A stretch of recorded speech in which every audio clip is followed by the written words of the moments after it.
So this same space is going to be used for the closing ceremony. So we have to be very tight with the time. So basically, I am your moderator, and I will introduce my speakers in a short while. How we have organized our forum, we shall have 2 keynote speakers who will be basically setting the scene before we go to a panel discussion. And the 2 speakers in the keynote will be Dr. Ivan Ivanov, who is the team leader of the Global Occupational Health Program at the World Health Organization, who will basically frame the discussion in the global context with lessons and solutions that can inspire actions here in Tanzania. And then Dr. Ivan will be followed by Dr. Faraja Chiwanga, who is the PI, the principal investigator of the KISHADE project.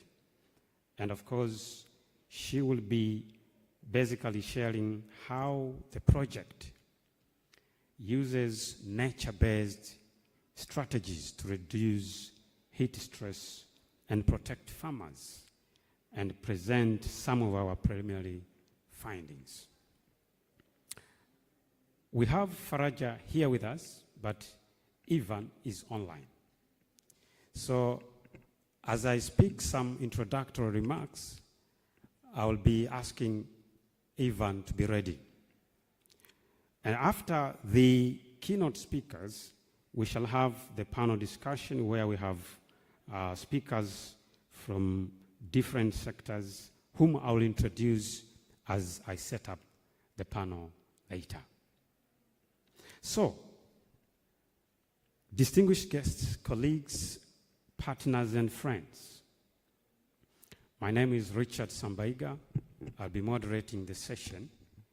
I work with the University of Dar es Salaam in the Department of Sociology and Anthropology, but I'm also a member in the team of researchers of the KISHADE project. So it's my great honor to welcome you all to the KISHADE Forum, which is part of the 12th Tanzanian Health Summit. And today we gather for a very critical conversation. And I want to underline conversation about one of the most pressing challenges of our time: protecting health in a warming world. The KISHADE project, which of course is basically raising a question, simple one but more powerful: can trees protect farmers' health?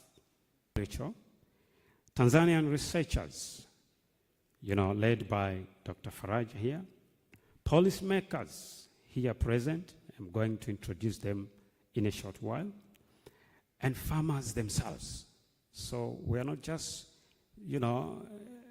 doing talks of the experts alone, hypothesizing and theorizing. We also have the farmers in the room to testify the experiences they're going through. And therefore, I invite you to engage deeply in this dialogue and take away lessons that can inform our actions in our own sectors. We talk about farmers, but the issue of global warming and climate change is multi-sectoral. Karibuni sana and most welcome. With particularly used in arid and semi-arid landscapes. The advantage of it is that it works on natural regeneration of trees as opposed to tree planting. So for those who are a bit familiar of central Tanzania, you know how difficult it is to plant trees because of the climatic condition. So this is one of the methods that our farmers are using. And as you are hearing from the introductory video there, Lead Foundation has been working with agricultural workers for more than 10 years, raising trees, but particularly promoting agroforestry, which has multiple effects. So again, going back straight to heat, human health response. Maybe you can just go to the next, please, whoever is there. Agricultural workers, and they depend on smallholder farming as their main economic activities. And we also know that trees play a pivotal role in climate change mitigation and adaptation. In fact, it's one of the, intercropping, that is agroforestry, is one of the highly successful intervention for climate change mitigation and adaptation, because it has dual effects. It also helps with increasing crop yields. Now, with this study, we know the ecological restoration advantages. We know that trees also, if they're intercropped in the farms, they help in increasing crop yields. What we were going to study in this, what we are studying in this project is to see whether these trees, on top of that, can also protect the farmers against extreme heat exposure. 3 years ago, we conducted a qualitative study in the communities that the projects are being implemented. And one of the themes that was coming very strongly in terms of the advantages of them practicing this climate smart agriculture was that they had thermal comfort. So we thought it's important now to employ rigorous methods to study and quantify the advantages that the farmers were reporting. So this is a mixed method study. The qualitative part of the study includes, we want to look at agricultural workers' experience on heat exposure as well as adaptation, or they will not be acceptable, especially when you talk about ingesting a pill that is emitting information. So we opted to go for a proxy device that is currently being used very. Oh, I do. Yeah, especially for, it's used a lot with professional athletes for training during heat environment. But then we are measuring renal strain, particularly dehydration, urinary specific gravity, and then creatinine in order to estimate glomerular filtration rate and cardiac. So all these are the devices, if you look below, that we put on a farmer, and then we measure them continuously. For the microclimate, as I mentioned, we have temperature sensors that are inserted on the farm, weather station, satellite imagery, but we also have a Kestrel drop on the right picture with the red drop. This is, sorry. Can you go to the next, please?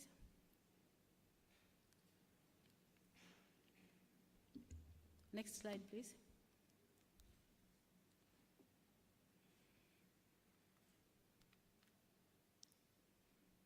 Yeah, on the right side, this is, because with microclimate measurement, this is very intense, so we were not doing in all 440 farms.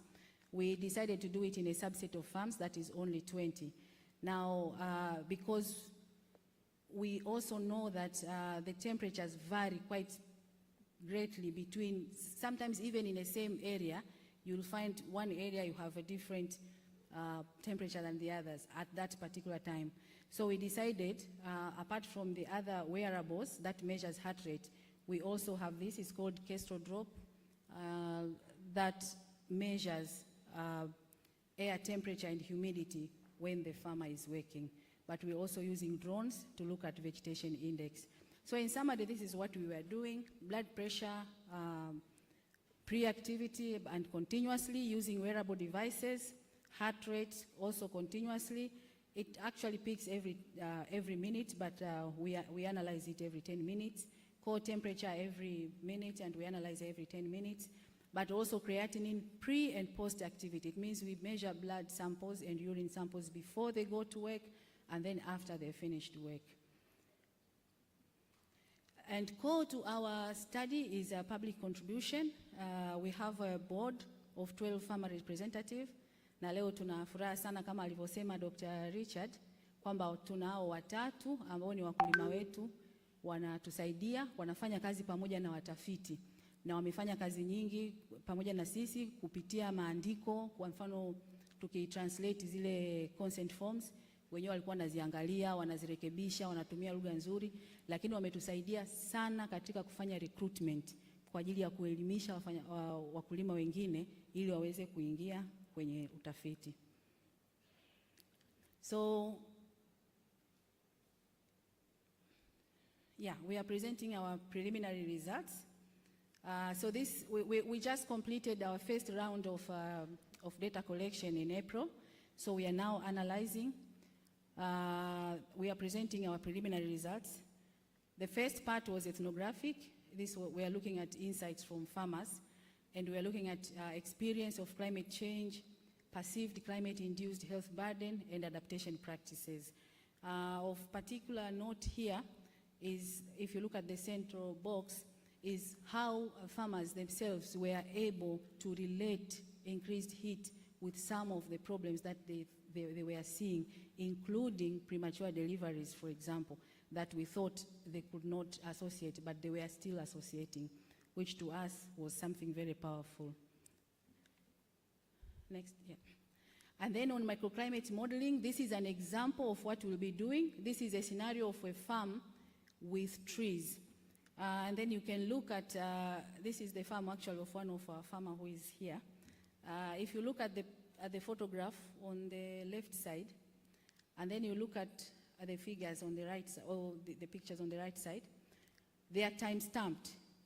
And then the scale on the right side, it shows the difference between the maximum and minimum. What we are looking here is the difference in temperatures around the farm that has trees and compare it with the surrounding. I apologize, I don't know, yeah, I cannot use, no, it's the same slide. So if you look at the farms, at the areas, can you go back to the previous slide, please? Yeah. If you look at the difference, for example, on the figure on the right side, at 11:20 a.m., you already have a 3-degree difference of temperature within the farm that has trees and the surrounding areas that do not have trees. So this is what we want to show on the microclimate modeling. And then we'll compare this with the farms that do not have trees.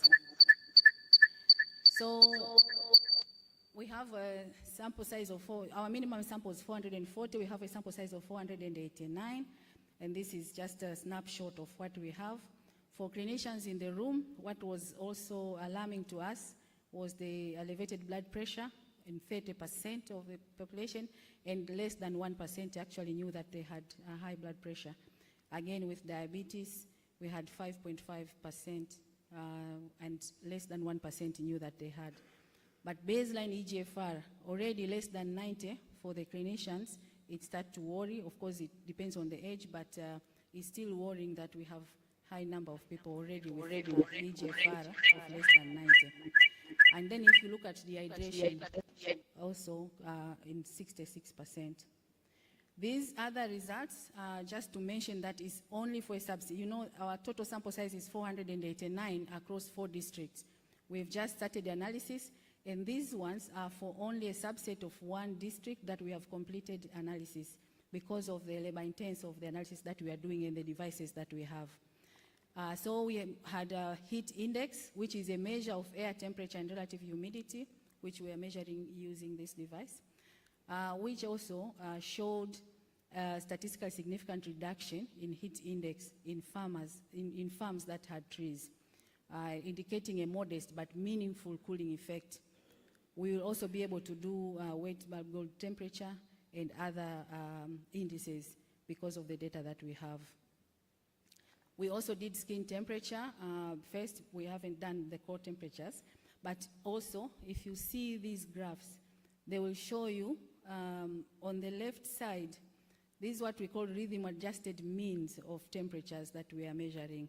On the left side, you can see the yellow is control and the green is intervention, and the mean on the intervention, that are the farms that with trees, adjusted mean of skin temperature of the farmer that we are working is much lower.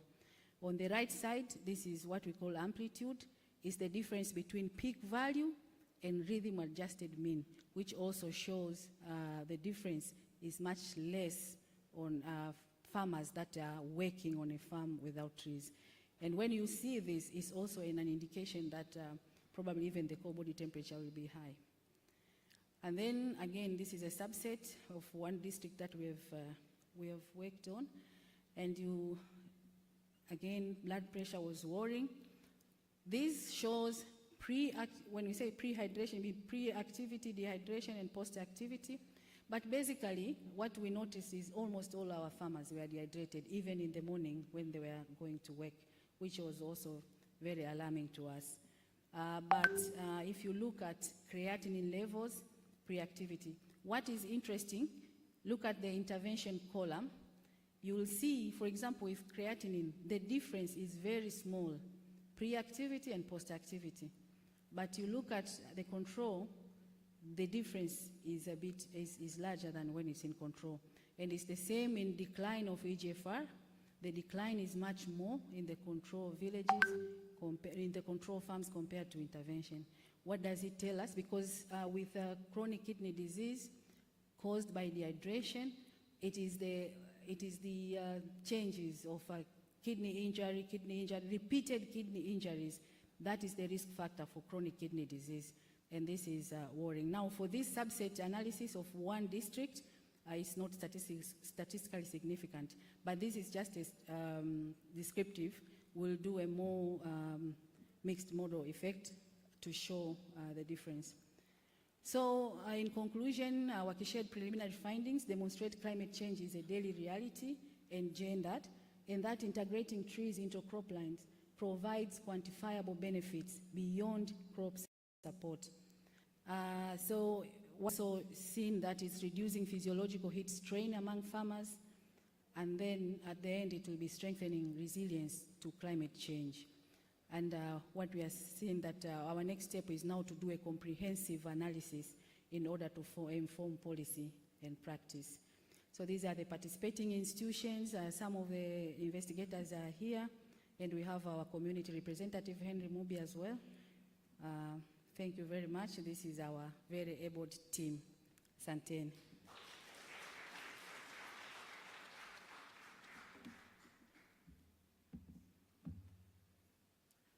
Yeah, thank you so much,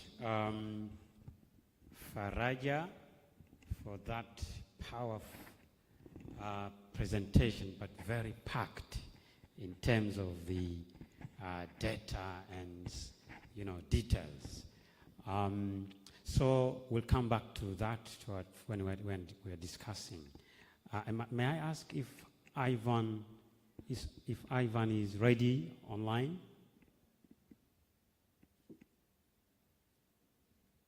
I mean, I sensed that he was on and off the other time when Faraja was presenting here.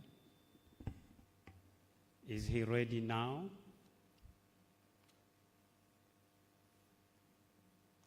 Okay.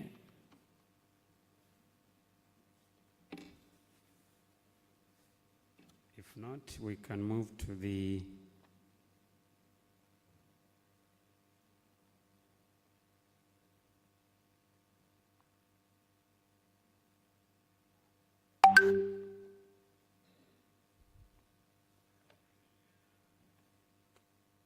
that is Ivan, I guess.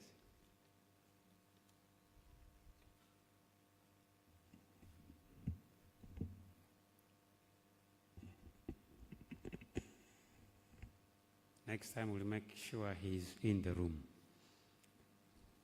This thing of online is challenging. Okay. Because time is not on our side. Is he on? Okay. Ivan, if you can hear us, the floor is yours. You have, yes, you have 10 minutes, please. I do hear you.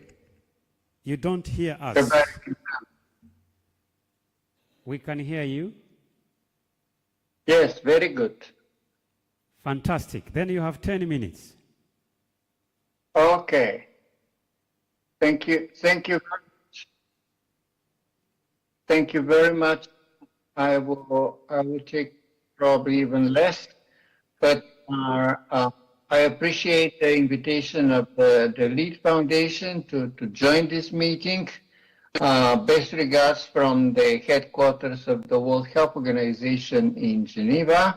With this presentation, I want to share with you very recent recommendations of WHO and the World Meteorological Organization on prevention and control of heat stress at the workplace. So you will hear from me what is heat stress, how to assess the health risks from heat at work, and how to mitigate heat stress at the workplace. First of all, I would like to encourage you to have discussions with the Tanzanian Meteorological Organization and to make better use of their heat warning systems. They do issue heat advisories, and it is very important to bring these heat advisories to action at the workplace and to action at the community level.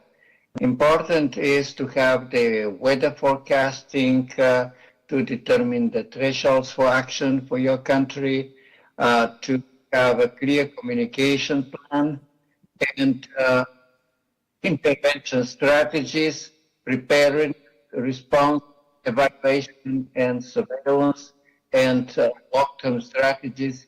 You can see all these recommendations in the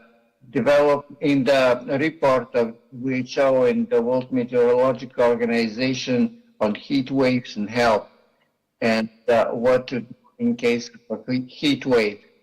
They do exist, the heat waves, and the Meteorological Organization issues alerts.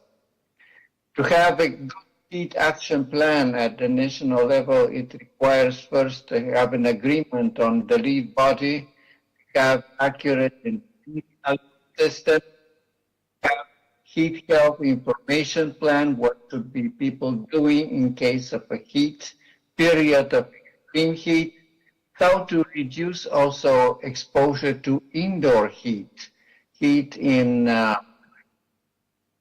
factories, in the mine, how to take care of specific vulnerable population and group, including outdoor workers, but including also children, including the elderly, how to prepare the health systems, how to carry long-term urban planning so that cities, the way they are developed, do not include a hell of a lot of parkings and concrete, but more green spaces, so they don't become urban heat islands. And it is important to have a real-time surveillance and evaluation. Now, last month, actually in August, on the 22nd of August, the World Health Organization and World Meteorological Organization launched a new technical report and guidance on climate change and workplace heat stress that has made a lot of also references in the media and big attention also in the media. In particular, the guidance recommends managing ambient heat, dealing with heat stress, and heat stress is not only temperature of the air, it is also the combination of the temperature, the humidity of the air, the infrared radiation, and the air movement, the air velocity. And there are different measures and indicators on how to measure the complex effect of all these parameters on causing heat stress. It is important also to consider the different measures for mitigation of risks, such as collective measures for cooling solutions, shading, air cooling, fanning, but also it is very important to link the actions at the workplace with climate data and alert, particularly making use of the national and local weather warnings and taking measures for preparedness for sudden events and heat waves. Also, it is important to take into consideration the individual thermal component, reducing the heat generation generated by machinery and optimizing the heat dissipation of protective clothing without compromising safety and the requirements for protections.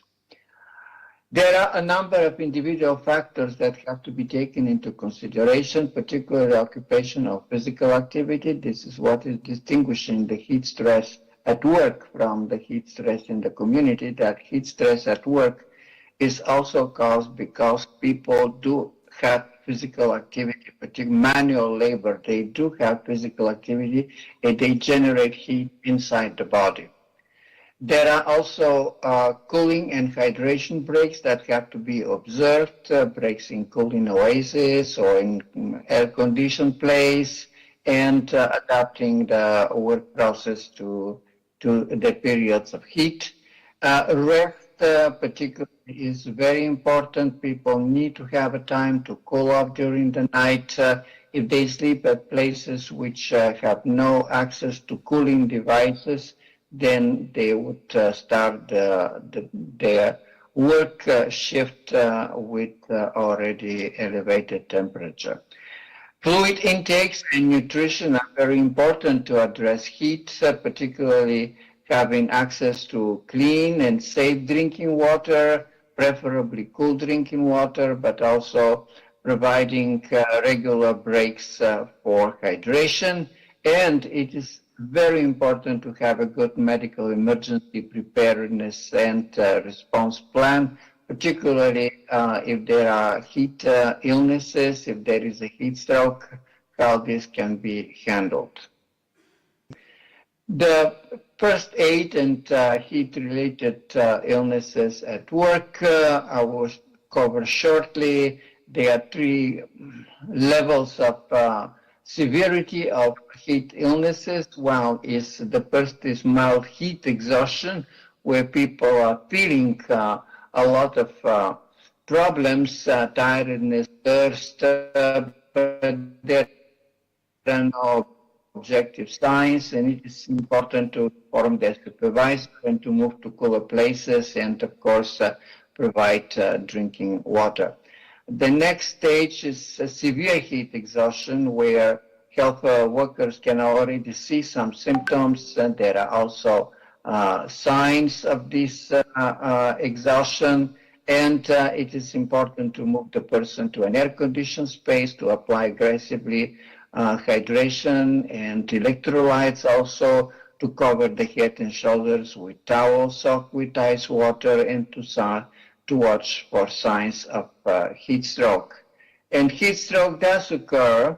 It is one of the emergencies. It is a situation where the body has overheated and basic life functions are threatened. So it is an emergency service and requires an emergency service. And if such situation occurs, you have to also, when you call the emergency service, you have to tell them that there is a suspicion for heat stroke, because the treatment of heat stroke from other shocks is very different. So is in sum, what WHO and WMO recommend is that all workplaces which have exposure to heat should develop occupational heat action plans, to use climate services, meteorological services, and to have a good relations with emergency and medical care services. Temperature is increasing everywhere in the world with climate change, so policymakers in health, labor, environment, and climate need to take care of heat, as also the Lead Foundation has demonstrated with the studies on how to address heat in plantations by planting trees, which is something extremely smart, and we highly appreciate that work. And it is important for governments, employers, and organizers of mass gathering events. Tanzania was this year was one of the host countries of the Total Energy Championships for football. 2027, you will host the AFCON also together with Kenya and Uganda, and it will be in January, and it will be very hot. So it is important to get prepared.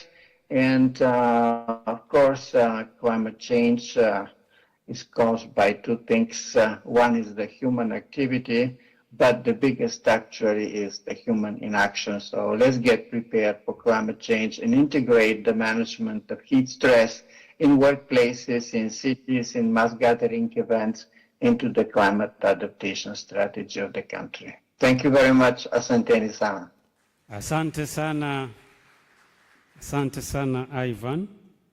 I think the takeaway there I was able to pick is that we need occupational heat action plans. And this is a multi-sectoral kind of action or call for action. Now, thank you, Ivan, once again. And I hope you can follow the discussion later, or you can continue following the discussion as we now embark on a panel discussion. And let me invite my panelists to take the seats right here. And I will start with Dr. Alfred Kondowe, who is a principal meteorologist at the Tanzanian Meteorological Agency. Karibu sana, Alfred. And the technical fellows, can you display the panelists on the screen so that people can follow the details? And then I should invite Dr. Otlia Gowele from the Ministry of Health. Karibu sana, Dr. Otlia. And I should also invite you, Faraja, who is the PI of the KISHADE project.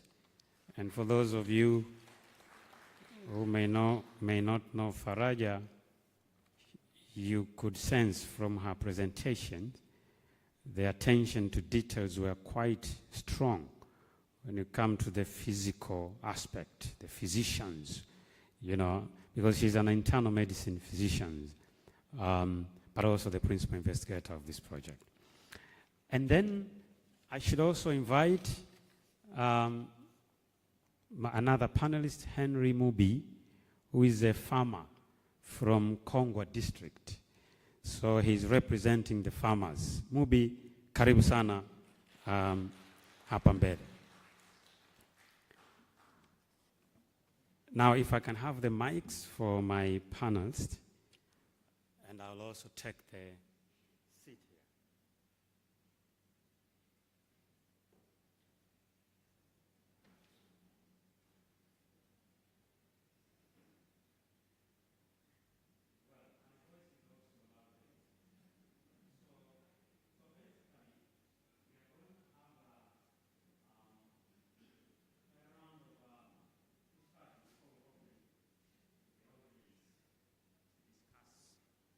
With us on a few questions.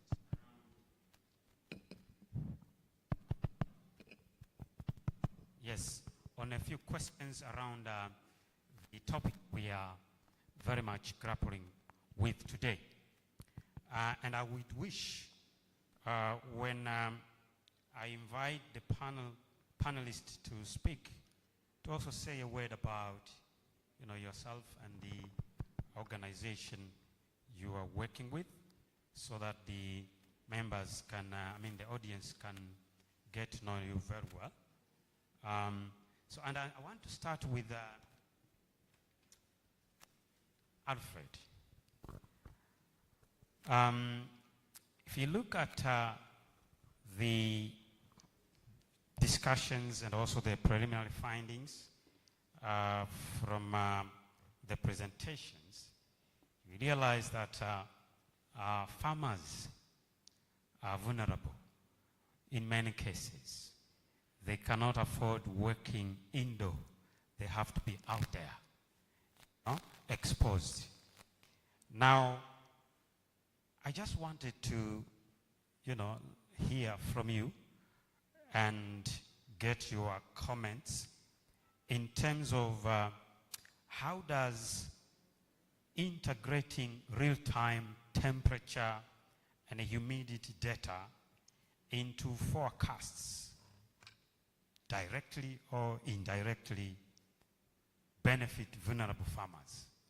Is there a way in which this scientific data, meteorological data, real-time, has a potential to benefit and even, help farmers to basically cope or even mitigate the impact of heat exposure? Karibu sana. Thank you so much for introducing me. As I've been introduced earlier, my name is Alfred Kondowe. I'm weather and climate change modeling expert, and I work with Tanzania Meteorological Authority. Going straight to the question, the answer is yes. Because normally when you ask farmers the challenges they are facing, they will tell you, and actually if you are one of the farmers, you will tell us that probably something has changed in terms of rainfall, temperatures, wind, humidity. But majority of them, they will talk about rainfall. Like nowadays, probably we are getting sometimes less rainfall. Sometimes rains are coming late. And sometimes they are saying, these days we are facing drought frequently than it used to be. So these are the challenges farmers are facing. So when it comes to integration of meteorological data, that is very important because data and forecast will help them to better plan their farming activities, starting from when to plant, when to fertilize, and when to harvest. Apart from that, this information can help them to better prepare in terms of disaster management. Because through this data, farmers can be able to say whether this year is a drought year and which kind of crops to use with support from agricultural extension officers. Actually, we don't expect them to do these things straight because some of them, they are not aware of the measures, but in collaboration with the agricultural extension officer, they can be able to say, okay, this year we are expecting to have less rainfall, then let us use crop-tolerant seeds, okay? And also, as you know, when they are doing their farming activities, farmers also sometimes lack a bit of awareness of the available information. So through collaboration, through initiative we are doing together, different orders, all these initiatives, they are going to help them at least to understand the available information, how to access it, and how to use the available early warning information. So overall, to respond to your question, yes, there are challenges which we all face. Farmers, they are seeing them, they are affecting their daily activities, but integration of real-time data from temperature, humidity is always very crucial and critical in helping them make better informed decision and how to tackle all of these climate-related risks. Thank you. Thank you so much. Alfred, I think there's no doubt about that. We might come back later on how to do that now in concrete terms. Asante sana. Now, before I come to the science part of it, I still want to remain on the policy level. And here, I want to raise a question to you, Dr. Otilia Gowele, from the health policy, strategies and guidelines perspective. Just to underscore, what are the opportunities and of course challenges do exist when it comes to efforts towards mainstreaming climate considerations in the national health policy, strategies, and even guidelines? Karibu sana. Asante sana, thank you very much. Yes, as I have been introduced, I'm Dr. Otilia Gowere, the Acting Director for Preventive Services at the Ministry of Health. So once again, I'm very thankful to be part of this panel discussion, of which we are discussing this very important agenda on climate change. As regards to what we are tackling as of now, how does the challenges on particular on heat and climate change have been streamlined within the government policies, guidelines, strategies? At the moment,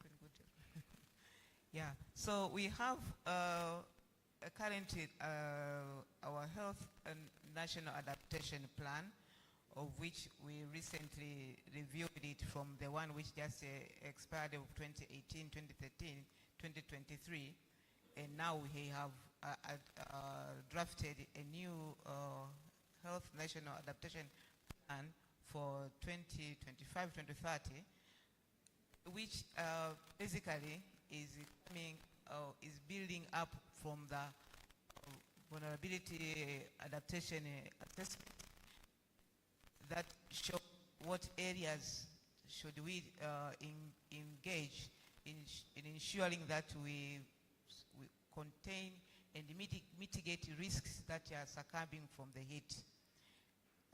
So as the Minister of Health, following the utilization of the plan, which has accommodated the framework of the tackling of the mitigation of the risk, is basically addressing the following risks I want to mention to you in this particular meeting so that we can all be able to follow.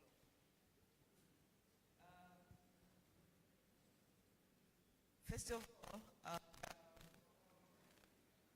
the health adaptation plan is basically designed to be able to focus on main strategic areas that include strengthening inclusive climate-sensitive disease surveillance and response systems, also to improve health infrastructure and inclusive climate together with strengthening the inclusiveness and climate health resilience for growing urban centers and informal areas, and without forgetting the resilience for children, people with disabilities, the elderly, and the other vulnerable groups, for purpose of eventually to integrate climate health policies and the accessing equitable finance. Why we have done that is because through the review, it was already realized that the challenges of increasing greenhouse gases within communities, increasing atmospheric temperature above 32 degrees, which is a risk within the environment, is not appealing for activity, and in particular, so you cannot be able to get good yield atmospheric above 32 degrees. So within we have be able to align the same. Now, together with this, because I saw the first one was much better than this. So, we know that increasing in heat in the environment has got a serious risk of increasing of much of the burden of diseases. And the majority of conditions that are mostly affected by heat includes diseases of water-related, vector-borne related diseases, but also without forgetting airborne diseases, such that with having challenges of the same, with the physiological reports that have been, the study that have been done by the people from the KISHADE, it gives the clear line that we have to ensure that our strategic planning, the framework addresses in order to mitigate the same challenges, in order that not to allow the communities to be working within the highly heated environment. And together with all this, the effect of heat have affected also mental health conditions of our communities, and also succumbing the challenges in vulnerable children for under 5, and including vulnerable groups that are within other communities. Now, what other efforts are being done apart from having strategy and also accommodating the same within our national framework? Meanwhile, we have seen also been attested by Ivan in his presentation that Tanzania has been privileged to be one of the countries who is within the Beat the Heat project, which is being applied towards the AFCON 2027.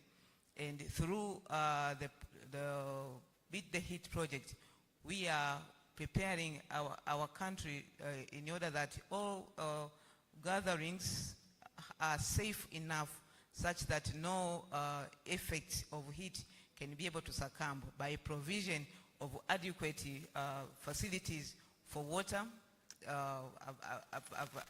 so sensitizing communities into ensuring that they put grounds with green environment by planting trees, but also providing shades in all areas that the communities are going to be involved in gatherings, which include sports and mass gatherings, etc. And to say that why we have done the same is because already as a government has ratified itself into several policies since 1996. We had ratified from in the UNFCCC, the National Framework for Convention on Climate Change, since 1996, and also in the Tokyo Convention, and also for the Paris Agreement. These frameworks builds up all other interventions that are now being scaled up in order to ensure that we have communities that are safe. So looking at what we are supposed to do, you could see that the Ministry of Health is not the key implementer in the same, but need to call all sectors, the agriculture sector, the sports sector, in order that each and everyone can accommodate their specific strategies and interventions that within the sector are accommodating in order to beat it. Thank you. Thank you so much. And I think that was powerful in terms of showing what kind of frameworks do we have in place. And I think where you stopped is very emphatic, that it has to be a multi-sectoral kind of effort. We're talking about health, but I could see you brought in sports. Then Minister of Agriculture would come in if we talk about farmers. And then, Ministry of Water would come in. So everybody, in fact, it requires the whole of society, the whole of government approach if we are to realize the gains we aspire. Thank you so much. Now, before I come to Mobi, I want to speak with Faraj first. Faraja, if you look at the policy environment, and of course the readiness and the promising kind of policy prospects, how can KISHADE's evidence, the evidence received from KISHADE, how can this be used to guide both farmers' practices and national policy designs? Yes, you have shown us, how climate change and heat stress and exposure is not hypothetical, but rather real. How can this evidence inform policy and practice? Karib.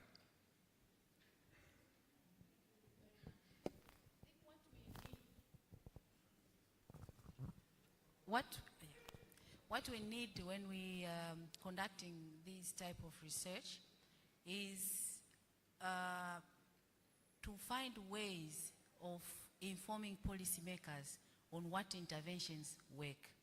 That is the main purpose, especially for like the KISHADE project. Because as we know, for example, farmers have to work, they have to be exposed under the sun. Now, if you want to protect them, what should they do? That's the main issue. What should they do? So we are looking at interventions that will protect them. But at the same time, we have to know, as Dr. Gorel has said, we are also dealing with climate change. So we need climate change mitigation and adaptation as well at the same time. Now, trees, for example, these are good climate change adaptation strategies as well as mitigation. So we are also looking at interventions that, while addressing climate change, they can also address health. And these are the ones that will go to the policymakers and advocate for them to be scaled. So we are looking at interventions that will have dual effects. When we talk about the farmers, we know once they have agroforestry as a practice, they will increase their crop yield. They will have so many other benefits. But on top of that, they will also have a health benefit. So those are the kind of evidence that we want to show our policymakers. But the other thing is that we want to use it as a tool of advocacy. I think Alfred has said correctly, when you talk about climate change, what does it mean to a common person? You know, when you discuss and then you talk about raising sea levels, maybe they won't understand what will that mean. Maybe somebody else will understand. When you talk about 1.5 degrees above Paris Agreement or something like that, it does not resonate. It will resonate with the scientists, but it will not with the common person. But if you talk the advocacy in terms of what affects their health, and that's why if you talk about drought, they will understand, and that's why they talk about rain. If you talk about health, they will understand, because they know. And for example, out of our ethnographic work, they were telling us things that we were surprised. And what was more, maybe not, but exciting, is that you will find in places where the temperature is not that bad, you ask about kidney disease, and they'll say, oh, we've never seen, we don't know, what is that? And then you go to other areas where there's an issue of high temperatures. Immediately talk about kidney disease, they said, yeah, even my neighbor, they went to the hospital and they were told they had kidney disease.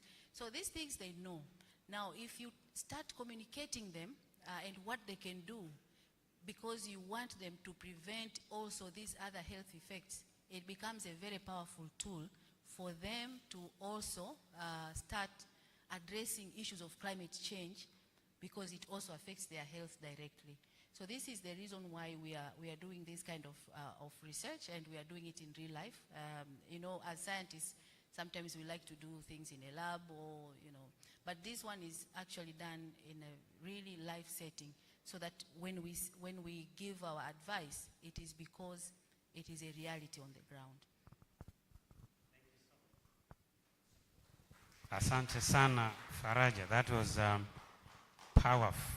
Not just evidence for the sake of evidence, but evidence that really speaks to the realities on the ground. And this is where Mubi comes in as the farmer himself. And I want him to testify to us what kind of challenges as a farmer, you know, he has faced, or rather other farmers are facing, with the increase of, you know, temperatures in the context where he comes from, and what hopes, you know, is there for, I mean, what hopes are there for interventions that are informed by the science we are talking about here.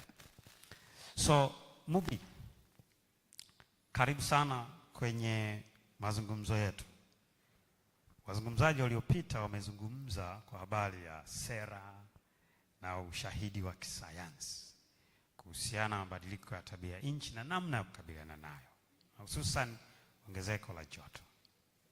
Ningetamani kufahamu kutoka kwako, kwa uzoefu wako kama mkulima, nataka kutambua au nataka kufahamu, tunataka tujifunze kutoka kwako, ni changamoto gani zinawakabili wakulima kama wewe kutokana na ongezeko la joto, na upande wa pili utatueleza ni kwa jinsi gani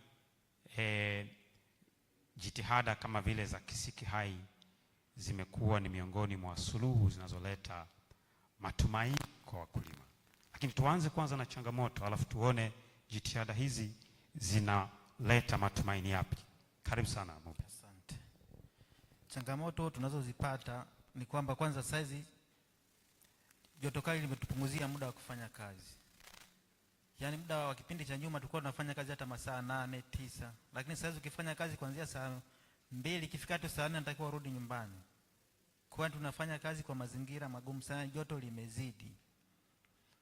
Yaani ukienda shambani unatamani yani kama vile umepewa adhabu, lakini shamba la kwako. Vile vile matatizo ya kiafya. Yaani wakulima wengi tunavyoshinda shambani kwenye jua, ukirudi nyumbani lazima tuumwe. Kichwa kinakuwa kinauma, mwili unachoka, unajisikia kizunguzungu, na wengine huwa inatokea anaanguka kabisa shambani kutokana na hili joto hili. Akipelekwa zahanati anaambiwa kwamba imepungua maji. Kwa hiyo ni mazingira magumu sana ambayo tunakumbana nayo, lakini sasa tutafanyia ndio ofisi yetu ambayo tumeitegemea. Kwa hiyo joto kiujumla kwetu sisi lina madhara makubwa sana. Vile vile hata kwenye kipato, kutokana na kufanya kazi kwa muda mfupi, vile vile kipato lazima kipungue tu. Utakuwa umeandaa kazi zako labda 5 kwamba nitamaliza ili niweze kupata mazao, lakini kutokana na muda mchache unaofanya kazi unaweza kumaliza kwa kuchelewa, mazao yakaharibika. Kwa hiyo kipato lazima kinapungua, kinakuwa ni kichache tu. Vile vile hili joto lina mambo mawili. Naweza likatokea joto likaendelea hadi mazao yakafa. Mazao yanaendelea vizuri, lakini baadaye yanakauka na kuisha kabisa, huwezi kuambulia chochote. Vile vile joto hilo hilo linaweza likazidi afu ikaja mvua kubwa tena kupitiliza.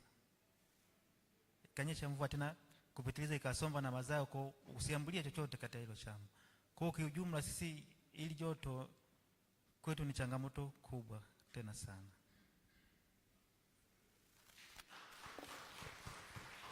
Mubi, kabla hujarudisha mic,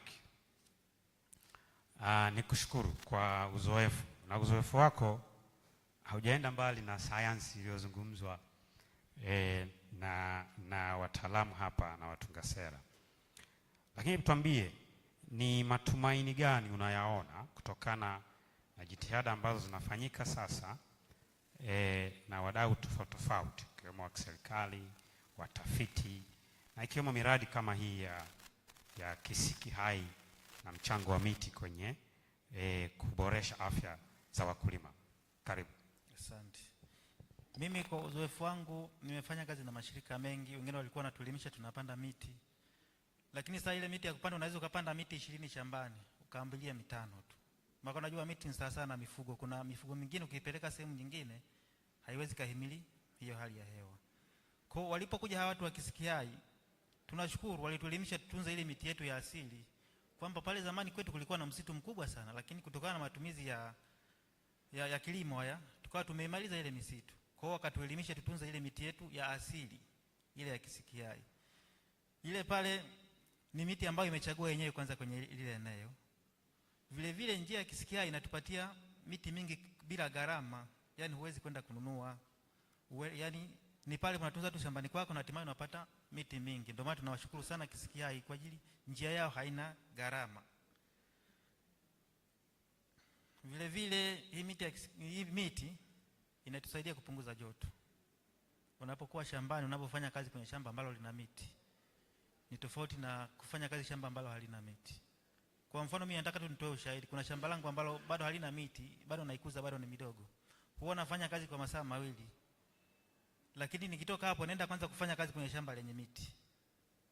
Nafanya tena zaidi hata ya masaa 6. Lakini huko natoka mapema kutokana na nini? Na joto limezidi kwa sababu hakuna nini? Hakuna miti. Na hilo shamba lenye miti nimepewa elimu na watu wa KISHADE, ndio maana nawashukuru watu wa KISHADE. Vile vile hata ukitokea labda mwaka huo ni mvua ni chache, mashamba yenye miti huwa yanafanya vizuri. Kwa sababu mazao huwa yanakawia sana, yani huwa yanachelewa kukauka. Tofauti na shamba ambalo ni kipara halina hata mti mmoja. Kwa ile miti huwa inasaidia kufyonza maji ardhini na kufanya mazao yasikauke haraka. Kwa vile vile miti inatusaidia sana katika mashamba yetu, na hii miti imepatikana kwa watu wa KISHADE, ndio maana washukuru watu wa KISHADE. Kiujumla ndio maana huwa tunasema KISHADE ni mkombozi wa kwetu sisi wakulima pamoja hata na mifugo yetu. Asanteni. Asante sana Mubi. I think that was citizen science, isn't it? Because what Mubi is trying to testify here is that increased temperature or heat has led to reduced working hours among the farmers, because you can't, withstand the heat and continue working for many hours as it used to be before. But he was also highlighting the health-related, consequences related to heat stress. He mentioned signs like dizziness, exhaustion, but also dehydration. And I think these were also reiterated in the scientific evidence, and I think also Ivan highlighted some of these signs. But interestingly, he linked heat stress also on the livelihood stress, that drought would lead to reduced harvest. Of course, also lower working hours leads to reduced harvest. And that feeds back into food security and livelihood. Food insecurity and livelihood insecurity as well. And of course, when it comes to the role of trees, he himself is a testimony in terms of how the benefits coming from trees are giving, the farmers some relief. And I think this is something that, the audience can grapple the next few minutes, if we are to talk about the role of trees and the potential of nature-based solution, because trees is also a nature-based solution to addressing of climate change. So I'll come back to my panelists in case time allows, but I want to, look at the audience and have your questions and comments before we proceed with another round. If you have a question or a comment, please raise your hand, and then the mic will be down there. I have seen 2 hands from this side. another one, and the third one. So let's start with the two there, and then I'll pick these other ones later. Okay. Karim. Okay, thank you so much. My questions, whether I'll let the comments go to Dr. Faraja. I liked very much the presentation, the good work doing that study. When you wanted to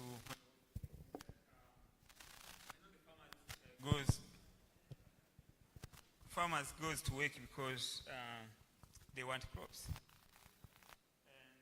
looking to what is coming later as part of recommendations and the policies, I was thinking, I wanted to suggest whether some studies also will be coming,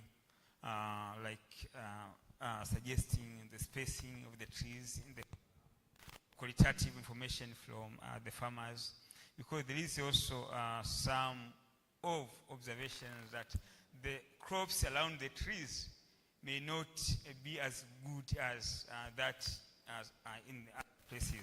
We don't know whether that is the science from the shading, or it's due to the roots that have to shed light on that. But again, the farm that is full of trees, we cannot pass through the machines like tractors and the rest. So there is other studies which need to come out and come with recommendation for putting the policy that will be acceptable by the farmers. Thank you. Thank you so much. I think there was also another hand right there. Yes. And then I'll come back. Asante sana. Naitwa Mugisha. I am the president of Medical Association of Tanzania, and I have a comment to make. We do not inherit this earth from our ancestors. We borrow it from the future generation. And presence of this particular forum calls for accountability and responsibility towards making climate friendly services. Today, we are being told what happens to the farmers, what happens to other people. But let's flip up the coin and look at our contribution as healthcare industry into the climate changes that we are seeing. The carbon footprint that is produced within the healthcare industry goes beyond even the manufacturing sector. It is high time now the Directorate of Preventive Medicine to incorporate so that we have green healthcare as a contribution of healthcare industry to curb the changes that we are seeing. And through that, we can make anything green. Let's call green pediatric care, let's call green surgery, green healthcare. Look, about the water we are losing, or we are not recycling to make our hospitals green. Most performed surgery in Tanzania is a cesarean section. To scrub, for that particular case, you use, at least one person uses up to 20 liters to make his hand clean to perform a surgery. That surgery is done by 3 people. In local governments, some of the facilities, 2 people. So 60 liters minimum goes for every cesarean section. Yes, it is an important procedure, but how do we make it climate friendly? How do we make it eco-savvy? Because we are contributing to the problem that farmers are experiencing. I'm calling upon all of us to start practicing, become responsible with whatever you're doing, segregation. Number 2, when you go to IPC, you find the ministry is recommending 3 colored dustbins, 1 black, 1 yellow, and 1 red. Where is that bucket or dustbin that collects recyclable materials like IV fluids? Every patient who goes to hospital receives at least 500 mils of IV fluids of any form. So per hospital, if you're admitting 400 bed capacity and you're having 80% bed occupancy, you can see like you're having 80 bottles per day. And that bottles all goes to the incinerator. Our incinerators are very low. They're not that standard with a lot of filters. Now, this is the time that we need to integrate. The framework you are talking about is very fragmented. And you can ask yourself, within the room, where are the people from the ministry responsible for environment? So that we can have a cohesive force and address all these problems you are seeing toward making a future that is great and green. Thank you very much. Asante sana. That was interesting. Back to the health system. We'll hear back from the panelists. One person there, and then I hear from you, and then allow the panelists to respond. Correct. Thank you very much. My name is Dr. John Osorombui from MP Shah Hospital in Nairobi, Kenya. That was a very enlightening session. The study that you have done is amazing, and I look forward to seeing the impact in 5-10 years in reducing things like strokes, reducing things like chronic kidney disease, reducing asthma. I have a question for Mr. Alfred Kondowe. As we monitor the temperature and humidity, are we using geomonitoring so that we can be proactive about it? Because you will not, right now you're doing it in one district, but when you expand it or scale it up, how will you be able to keep track of this so that you can help the farmers to be more proactive? The second thing that I have as a suggestion, planting trees is excellent, but trees take time to grow. While we wait for them to grow, what are we doing in the interim? And I'd like to borrow from my uncle. He studied in Mombasa in the 1940s. And what they used to do, they had classes from 4 a.m. up to 10 a.m. so that they are not affected by the heat. And then they would go back from 4 p.m. to 8 p.m. What have we done? Just what you talked about, the dehydration constantly hurting the kidney, in the end leading to chronic kidney disease, was reduced. And that makes me think, what are we doing to our young children when they're in class in the hottest season? You want them to be involved in the field, they're running around, they're getting dehydrated. So that's just something for us to think from a scalability perspective. Last but not least, thank you for that feedback on green healthcare. We've been privileged to get JCI accreditation in healthcare sustainability and to be able to have green theaters. So whereby we are able to monitor our greenhouse gas emissions in the theaters, we have scavenging systems, we stopped use of nitrous oxide, so we are not emitting into the atmosphere. We are having automated taps so that the water will only be released when the hands are under there. And then for our dialysis wastewater, we have converted it to flush toilets so that it is reused and we reduce the amount of water we are using. And then for IPC, our old bed sheets, our old patient uniform, we've converted it to head covers and shoe covers for theater. We are not buying single-use things. We are just reusing them. And when it's done, it will have done its time. And then our teams have also adopted use of glass half-liter bottles for the infusions so that the glass bottles can be recycled even as we do infusions. So there's a lot of opportunity. Even healthcare can make a difference. So thank you, team. Thank you so much. So the eco healthcare is possible. The last one from here, and then I have a few minutes for my panelists to respond. Correct. Thank you very much. It's difficult when you are the last and some people have already spoken. The last one has spoken what I've been here to address here. Yes, I will just contribute to the Falaja research that yes, it is true that planting the trees will have a mitigation effect, but not in a short term, but in a long term. You need to wait for the farm to have a tree that will protect a farmer. But you should also think of other issues that could be addressed to the farmers, like Dr. Ivan has said, issues of cooling, issues of having the head cover and other protective gears when you are working on the elevated temperature. But sometimes you need also to reorient the work site, as the one who's just spoken, that you may orient the working time, maybe early in the morning or late in the evening when the time is very cool, and then you are protecting the farmers. But also there are other mitigation measures that could also be taken place, like the cooling. The cooling, yes, taking water, but you look on the type that water available at the village. Sometimes you are going to have another effect if the water is not safe. So while you are implementing this project, think also with the other mitigation measures that are very positive, can have less effect, but protecting the farmers. Thank you. Thank you so much. So a wide variety of, observations and comments.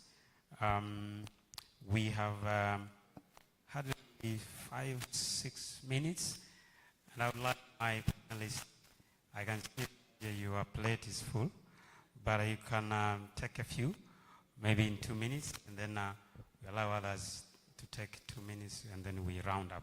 We can follow on the conversation after here. Karibu-san. I think Dr. Gole's plate is the one that is full. So I think for the issue of spacing, and there was a study that we did in the same project, but what I will request, because we have farmers, they will tell you exactly what they usually do to address farming with machines, and like there's a science to it, and they usually employ that to encompass everything, including how to space the trees that they are regenerating. And for Dr. Birago, yes, it's very true that we have these other shading and hats that we are also advocating. But I think the key to the study that we are doing is we really want to find an intervention that will also address climate change. Because I think, as Ivan has said, one of the two problems is inaction. So even the farmers have to take action to prevent issues of climate change, which includes trees. So if we have those interventions that will also have a dual effect, those are the ones that we really like to promote, actually. Thank you so much. Karim. Yeah, asante sana, and thank you very much. Yeah, na ili na mbinu naye tuwe pamoja, nitachanganya lugha zote. Yeah, so as we have heard through all this discussion, it means to address the issues of climate change and heat, we have to work in multi-sector, of which our national, our Health National Adaptation Plan is all about. So we really call for all sectors in mention to be able to ensure that we team up with the Minister of Health in all the interventions that we are doing in order to support the people along in the aspect, for example, in the sports, in the communities, in ensure that they are safe in regarding safeguarding their health, but also for the communities along the farming and arena. The rest of the issues, I think, for us to take aboard and to work on, in particular the ones which have been contributed by the President of MAT. This is the area that we need to work along to ensure that we make our facilities green. And already we've seen it from the ministry, which is contributed which recommends buildings for public buildings, has already recommended the minimum structures, what to use in terms of water and energy, etc. So it's for us to ensure that we put correct SOPs, ensure that all buildings are succumbing to the same. Having said that, I really thank everybody for contributions for this particular meeting, and all of which we need to ensure that our plans are reflecting what is the communities are intending. Thank you very much. Thank you. Okay, thank you. Regarding the data issue, yes, there are gaps, because when we talk about the observation data, we have very few stations in Tanzania, but for the past 20 years, all meteorological, or many of them, we have been relying much on the mathematical models. And these models are the one which enable us to simulate those variables we are talking about. Temperature, humidity, even winds, up to a distance of 5 meters from one point to another. So when the project is going to be scaled up, and when we want to reach a lot of end users, then that is the way to go, to use technology. And in Tanzania, we have very good computing facilities which allow us to produce this data for many different stakeholders. But the issue is, are end users aware? That is the question. Thank you. And Sana, you can have data, but now the usability of the data is something else, right? The demand side of it. Raja. Just wanted to mention, one of the things that we are usually asked, I was happy I was not asked today, was how did we make the farmers to actually take part in this project, you know, with the wearables, with blood samples. So I'd like to take this opportunity to really thank the collaboration and support that we got from the government, right from the Ministry of Health, but in particular, Dr. Mfaume, I see is here. He helped us a lot in introducing us to the regional administration. Thank you very much.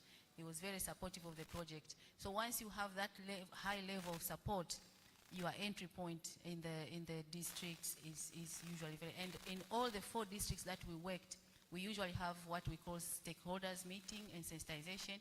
All the meetings, the DCs were present to receive and to understand what we were doing. So this helped a lot. Of course, Lead Foundation has a base there and they are very well known within the region. But I just wanted to highlight the importance of support from the government machinery, especially the Ministry of Health and PRR's office, which we really like to acknowledge. Thank you so much. Before we close, I told somebody we have a guest who is going to do the closing, right? Uguzi, do we have somebody closing? Somebody doing the closing remarks? Is he around? I'm told Dr. Goel will do that. So basically, Mubi wanted to share his last remark before we hand over to Dr. Goel.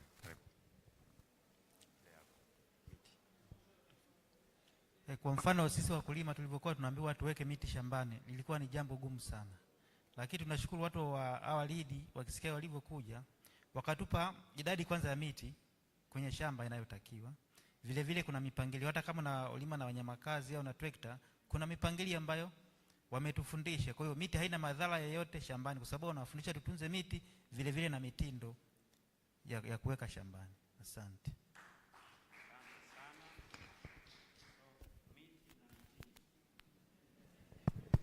So the approach also, isn't it? Yeah. Karibu sana Dr. Goel. Asante sana. Ya kwetu sisi ni shukurani kwa organizers for ensuring that we had this panel discussion on the issues of climate change, of which we had received the real experiences from the grassroots on how they are succumbing and how they are managing the agricultural proceeds. And the yields that they are getting is through serious investment in terms of their health. So we, as the Ministry of Health and all stakeholders, including the multi-sectoral team which we have and the agencies that are responsive in ensuring that we beat the heat, we thank all the organizers, including the Lead Foundation, for ensuring that we organize this session. And thank you the audience for your participation, and I wish everybody good luck in the following session of closing. Thank you. Asante sana. And I think this was meant to simply provoke the conversation on nature-based solutions. But again, beyond that, right? So we continue the conversation, and thanks to everyone, as it has been reiterated by the guest to close. Asante sana, and see you around.